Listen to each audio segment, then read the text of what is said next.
मैं हूं एडवोकेट मनीष अरोड़ा और आज हम डिस्कस करेंगे रिव्यू पिटीशन के ऊपर। तो आज का टॉपिक है रिव्यू पिटीशन, जिसको हिंदी में हम पुनर्विचार याचिका भी कहते हैं और समीक्षा याचिका भी कहते हैं। तो देखिए, जैसे कभी आप लोअर कोर्ट के जजमेंट से अगर आप कभी भी सेटिस्फाइड नहीं है तो आप सेशन कोर्ट में अपील करते हैं। सेशन कोर्ट के जजमेंट से अगर आप सेटिस्फाइड नहीं है तो आप हाई कोर्ट में अपील करते हैं। अगर आप हाई कोर्ट के जजमेंट से भी सेटिस्फाइड नहीं है तो आप सुप्रीम कोर्ट में अपील करते हैं। लेकिन अगर आप सुप्रीम कोर्ट के भी जजमेंट से सेटिस्फाइड नहीं है तो आप कहाँ जाएंगे?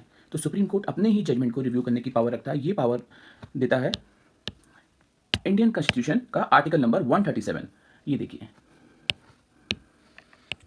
अच्छा, सुप्रीम कोर्ट को ये पावर देता है आर्टिकल 137 के अपने ही जजमेंट को रिव्यू कर सकता है। तो रिव्यू और री एग्जामिन किस तरह से किया जाता है, किस बेसिस पे किया जाता है? तो इसके ऐसा तो नहीं कि कोई भी आए और कहे मेरे जी जजमेंट को, मैं आपके जजमेंट से सेटिस्फाइड नहीं हूँ, आप रिव्यू कर दीजिए इसको। नहीं, एक तो सबसे पहली बात, इसके कुछ ग्राउंड्स ऐसे होने चाहिए जो सुप्रीम कोर्ट को सेटिस्फाई करते हों।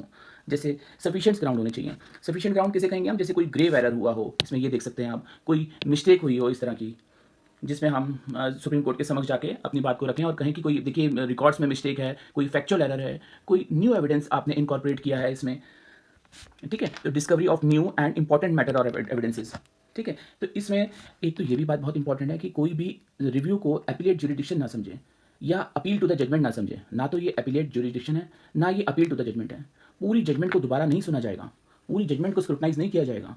सिर्फ कोई एरर हुआ है अगर, तो ये देख सकते हैं यहाँ पे आपको जस्टिस कृष्णा लया ने क्या कहा है 1975 में कि only where a glaring omission or patent mistake or like grave error has crept in earlier by judicial fallibility, तो वहीं पर ही इसको सुना जाएगा। तो कोर्ट को केवल क्या करना है? सिर्फ पेटेंट एरर को करेक्ट करना है।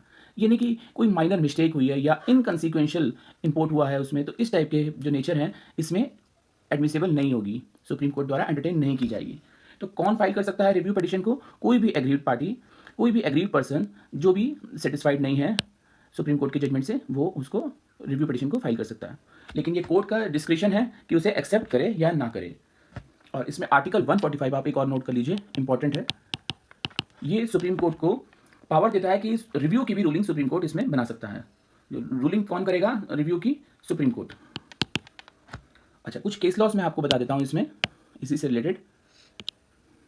सबसे पहला केस लॉ आप नोट कर लीजिए इसमें, ये है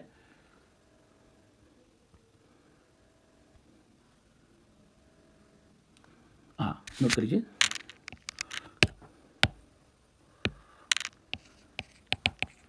union of India versus संदूर manganese and iron ores limited 2013। इसमें वही जो मैंने आपको बात बताई, ये लैंडमार्क जजमेंट है, इसे नोट कर लीजिए। ये रिव्यू पिटीशन में किसी भी तरह से इसको अपील ना समझा जाए, अपीलेट जुरिडिक्शन ना समझा जाए। ये किसी भी जजमेंट का अपील नहीं है, पूरी जजमेंट को दोबारा नहीं सुना जाएगा। ये केवल एक रिव्यू है, जो ग्राउंड्स मैंने आपको बताया उन्हीं के आधार पर। एक और इंपॉर्टेंट केस लॉ है इसमें, पंचम लाल पांडे वर्सेस नीरज कुमार मिश्रा।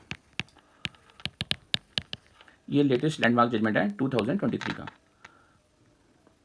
जिसमें सुप्रीम कोर्ट ने कहा है कि केवल एरर्स को करेक्ट करने के लिए to be corrected, only errors to be corrected, that's it, thank you.